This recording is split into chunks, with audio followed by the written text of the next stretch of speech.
Aldo, hoje a gente está com essa facilidade de adquirir os 1000 livros de cultura racional. Inclusive, esse trabalho, ele pôde possibilitar eu responder meu filho de 10 anos que me perguntou assim: mas papai, será que esse negócio de 1000 livros, quando eu estava falando de cultura racional, com ele a gente sempre conversa sobre cultura racional, ele perguntou assim: mas papai, isso aí não é só para vender livros? Aí eu disse para ele que não. E poder provar hoje para ele. Exatamente, que não é eu falei para ele, comércio. já trouxe ele aqui, já mostrei para ele, aqui ó, os livros são feitos dessa forma e não existe nenhum manuseio com fins lucrativos. Esses livros estão sendo repassados para as pessoas interessadas através de a preço de custo. Também abri a internet e mostrei para ele, né, os livros que estão lá disponibilizados gratuitamente para quem queira fazer download. Então, tanto os livros na internet gratuitos quanto esses que estão sendo repassados a preço de custo, me possibilitaram essa resposta coerente a ser dada. Eu gostaria de saber como é que surgiu a produção desses livros a preço de custo, ou seja, esses livros na forma fraternal, para que nossos irmãos também tenham condições de terem os 1000 livros em suas residências. Como tudo que é natural, começou sem a gente nem criar essa expectativa, né? As pessoas que se envolveram nesse processo foram envolvidas sem nem ter ideia do que estava produzindo, do resultado final, que é isso que você pode mostrar para o seu filho e para as pessoas que estão sendo beneficiadas com esse resultado, né? Essa dificuldade de ter livro, há um tempo atrás, motivou em várias caravanas a necessidade de alguma forma adquirir livro. E não foi diferente lá em Cuiabá. Eu, quando comecei a estudar, o primeiro anseio meu, assim que conheci os 1000 livros, era ter na minha própria casa os 1000 livros, para poder gozar dentro do meu próprio ambiente da leitura. E essa necessidade, essa carência me fez a procurar saber, procurei os livros, não só lá na livraria de Cuiabá, como em várias outras livrarias, sebos, lugares. E assim mesmo não encontrava todos. Mas eu queria, meu anseio era ter isso. E desse anseio aí eu consegui, lá entre os estudantes mais antigos, acesso ao livro deles. E aí a gente foi aprendendo lá, tinha as pessoas mais antigas que frequentaram o retiro e aprenderam a costurar, a montar livro. E nisso a gente começou a fazer um trabalho pequeno de reforma de livros. Certo, porque tinha a parte de empréstimo e, querendo ou não, matéria vai se desgastando. Isso. E como tinha dificuldade de encontrar certos volumes, a gente tinha que ter o zelo de cuidar daquele livro. E ali com o pessoal antigo, eles me ensinaram a cuidar do livro, a reformar.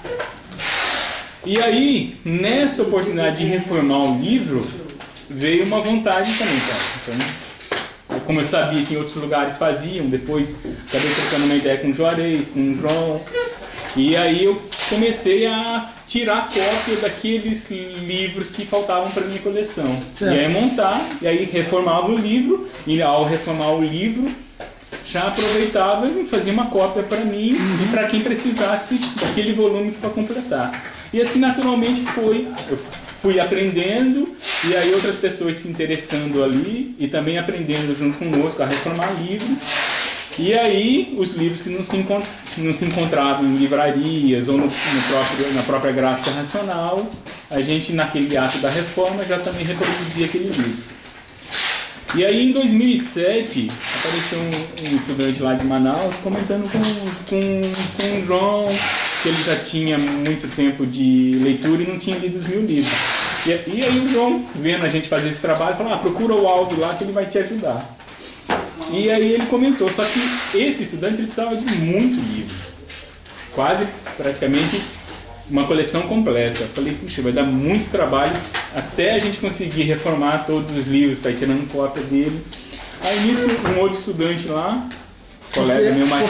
Porque as cópias, elas surgiam a partir do momento de uma reforma. Aí aproveitava. E a ansiedade dele era muito grande.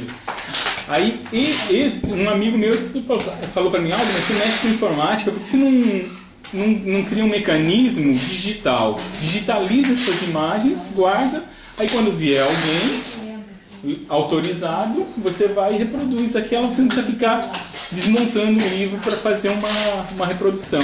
Aí nasceu essa ideia, né? Isso aí a gente nem tinha comentado nada com o Juarez. Aí passou, tudo bem, aí combinei com essa pessoa de ir fazer os livros para ela, mas assim, nesse método antigo. Mas a transmissão era tão forte nesse estudante de lá, que ele foi fuçar o computador e encontrou um mecanismo para fazer esse procedimento. Aí eu fui lá na casa dele, a gente testou, estava reformando um livro, a gente desmontou e digitalizou. E conseguiu, da digitalização, montar uma cópia desse livro. Aí eu troquei, aí comentei isso com o Juarez.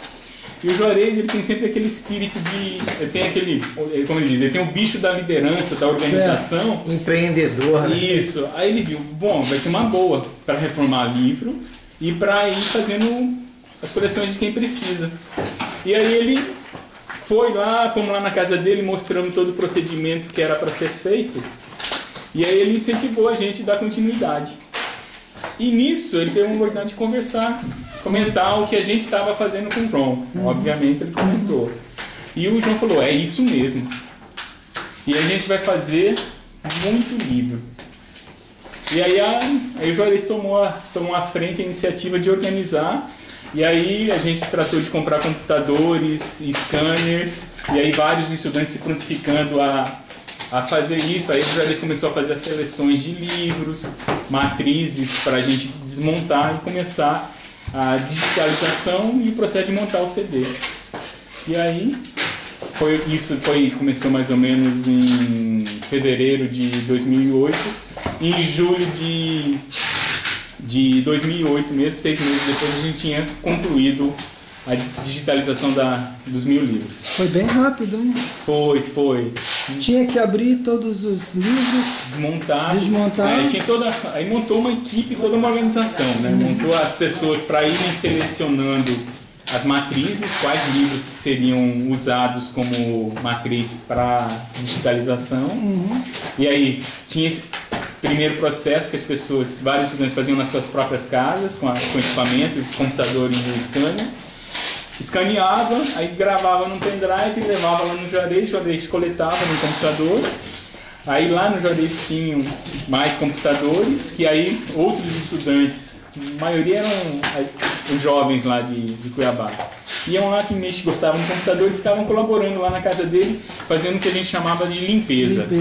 Porque aí a digitalização, a resolução dela, dependendo da resolução, ela traz muita coisa, mancha da folha. As imperfeições. Ia fazendo esse retoque. E uma das orientações que a gente seguiu foi retirar o índice de cada volume, certo. Como muitos volumes dos fininhos da época de São Manuel não tinham índice. Certo. E aí o João comentou que isso seria a marca para que observasse a procedência de... Ele deu a entender que no futuro seria a identificação dos livros feitos pela colaboração. Isso. Seria um livro sem índice. E aí a gente fez esse trabalho em 6 meses de preparar essa digitalização, montar esse CD. Aí na época começou lá em Cuiabá a imprimir os primeiros livros e aí com o tempo foi liberando para outros lugares, como aqui Angra, um dos lugares que hoje fazem esse trabalho. Beleza. Você ia perguntar então, Aldo, eu ouvi falar que eu tomei conhecimento tem pouco tempo desse trabalho seu, do pessoal de lá. E eu ouvi falar que foi dito para vocês que vocês tinham um tempo hábil para poder fazer esse serviço. E isso, como é que funcionou isso? Teve mesmo esse tempo ou não?